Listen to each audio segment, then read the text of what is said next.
May pa-jewelry, may pa-shopping, at may pa-singsing. Grabe na to. Usap-usapan ngayon sa Showbizlandia ang di umano'y pag-shopping ni Kim Chiu at Paolo Avellino sa Dubai. At ang mas nakakakilig pa, binilhan daw di umano ni Paolo si Kim ng alahas.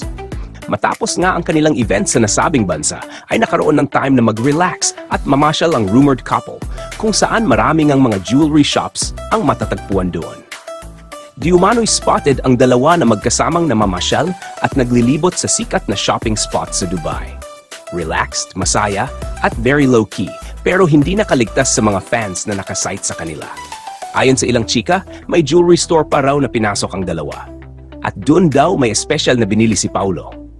At ang spekulasyon ng mga marites, singsing daw yon. Yes, you heard it right. May mga nagsabing singsing ang regalo ni Paolo kay Kim.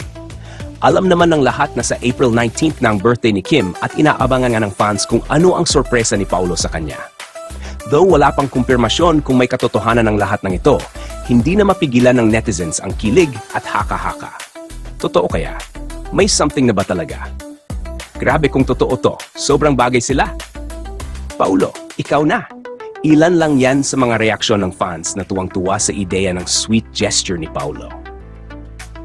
Hindi na rin bago na magkasama ang dalawa sa mga travel moments lately at mas lalong hindi na bago ang kilig na dala ng kanilang tambalan. Mula My Love Will Make You Disappear hanggang sa mga off-cam lakad nila, hindi may kakailang may spark talaga.